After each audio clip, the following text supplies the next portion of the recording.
Welcome back to the MLS Basement. I'm your host, the Chief. If you could do me a favor, go ahead and hit that like and subscribe button as hard or as softly as you need. I am told by the person that runs this channel that it helps us when you do both those things. Also, if you're feeling compelled because you like this video, you hate this video, or you are grossly indifferent to this video, leave us a comment. The gods that run the algorithms demand it.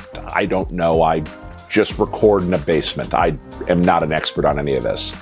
The MLS Basement is, of course, your source for finding the storylines around this league you need to be paying attention to. We highlight 3 of them every week. So without further ado, let's get into it. Storyline number 1 this week is the strange place that is the early season MLS table. Teams that were expected to contend for the wooden spoon find themselves in lofty and unfamiliar positions, while teams that carried expectations into the season have found themselves, we'll say, struggling out of the block so far. No team, however, is more surprising than Minnesota United. The Loons notched a major victory over Orlando City this week, 3-2, on the back of 2 Teemu Pukki goals. 2, count them, 2 from their designated player. The Loons sit at second place in the Western Conference, and that's all the more surprising when you factor in that they don't even have their full-time manager, with Eric Ramsey only recently arriving in the United States from Manchester United. Can the Loons keep this pace up? If you're a Minnesota United fan, my suggestion would be that the answer is you don't care. MLS is a funny league. It's a league where parity reigns supreme due to the salary restrictions, and success has a strange habit of breeding success. And teams can screw around and win a few games and find out they like the feeling. And teams that start winning tend to stay winning. Life is also good right now for the Canadian wing of MLS on the Eastern Conference, with Toronto and Montreal currently sitting at the top of the Eastern Conference in playoff position. Montreal is going through a 6-game road trip, 6 games on the road in this league, and so far have yet to lose a match. Toronto, much the same way, sporting a record of 2 wins, 1 draw. Both these teams are playing extremely well to start the year, and both had a lot of question marks going into the year. None more so than Toronto, that many people considered a favorite to win the wooden spoon.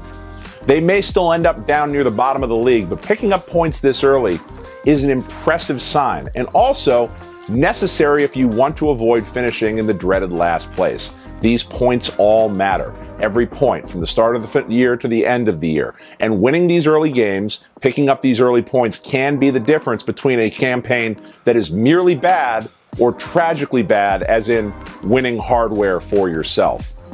Also, the New York Red Bulls off to a torrid start this year, and even getting a little better, with rumors surfacing today from Taylor Twellman of all people that maybe, just maybe, the New York Red Bulls have their eyes on Timo Werner, who's currently on a loan to Tottenham Hotspur with a purchase option in the 16 to 17 million euro range, which is high, but not out of the realm of possibility for Red Bulls or indeed any high-spending upper-level MLS team. A Red Bulls team that, with an infusion of talent from Timo Werner, could be a dangerous proposition for the rest of the Eastern Conference. Now, turning our attention to the bottom of the table, problems persist in places where we thought there might be more success, including but not limited to LAFC, Philadelphia, and the New England Revolution. The Revolution are an interesting case, bringing in new manager Caleb Porter this year and seeing, so far, pretty mixed results. The New England Revolution need to avoid the slow start. Porter has a history of success in this league, but he's inheriting something of a mess after taking over for Bruce Arena, which I should note, we still don't know why Bruce Arena had to leave the New England Revolution in the first place. We're told it's reasons, and no one in either camp is really talking.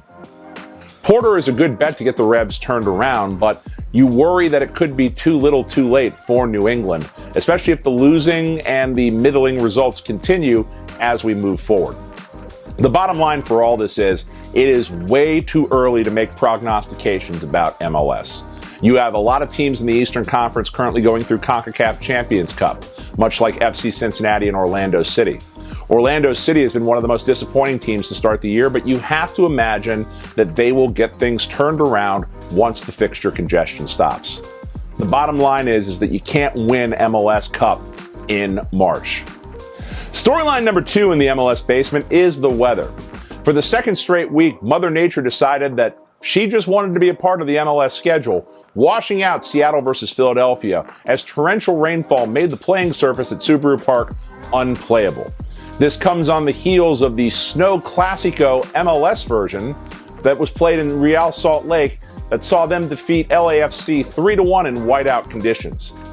After that match, LAFC manager Chief Turundolo decided to lodge his complaint, stating, quote, "The game was an absolute disgrace. It was not difficult conditions, but impossible conditions. An absolute joke that we had to play today." Chirundolo's comments are what you would expect from a team that got absolutely dog-walked in blizzard conditions. But I will note that the weather in MLS is part of the charm. The United States of America is a large country, as you probably know, being a fan of a soccer league in the United States. You can have a beautiful, bright, sunny day, 80 degrees, perfect for the beach weather in Miami. And in a completely different part of this league, you can have whiteout conditions in places like Portland, Montreal, Toronto, and other places where the climate is just a bit different. America's fun that way. We have not just one biome, we have several biomes that this country has. There is no one great way to play soccer in this country, so we just sort of do the best we can. And MLS needs to lean in this. Lean into the fact that you're occasionally going to get some games that just look different than you'll find anywhere else in the league. Rain, wind, sleet, snow, it's all part of the fun. It's all part of the appeal of MLS. It's all part of the reason why most of the new stadiums, if people know what they're doing, are built with roofs over them so that the fans can enjoy these games while not having to experience the same weather that the players are on the field. Although maybe I would suggest one or two of these stadiums need to install a heated pitch just because it didn't look fun trudging through that snow in soccer boots. Storyline number 3 this week in MLS is MLS versus the media. Specifically, FC Cincinnati, who suspended independent journalist Laurel Pfahler for 2 weeks, revoking her credentials for unspecified reasons. Laurel took to Twitter to express her outrage at this, although did not actually state what rule or what conduct she is alleged to have violated, only stating that she had done nothing and had been informed of no violations of the MLS credential policy. This is an ongoing problem with MLS that deserves greater scrutiny from the fan base and the rest of the media covering the sport. Laurel Pfahler is far from the first journalist that has drawn the ire of MLS. Just last year, Inter Miami suspended The Athletic after it conducted an interview with manager Phil Neville, where Neville appeared to criticize the MLS playoff format and also maybe endorse Pro-Rel, which is a no-no for any number of reasons, not the least of which that mentioning it gets the absolute worst people into your timeline from soccer Twitter. Prior to that, in 2016, Real Salt Lake suspended a reporter who wrote an article that was critical of the way then-owner Del Loy Hansen was running the team. You may remember Del Loy Hansen as the virulent racist who threatened to shut his own team down rather than allow players to express a stance on the Black Lives Matter movement. Regardless of the reasons for why these suspensions happen, it is part of a troubling sign in MLS. This is a league that gets next to no media coverage when compared to its pro sports peers. The number of reporters covering and reporting on MLS is far lower than sports like the NHL, the NBA, and Major League Baseball, to say nothing of the behemoth that is the NFL.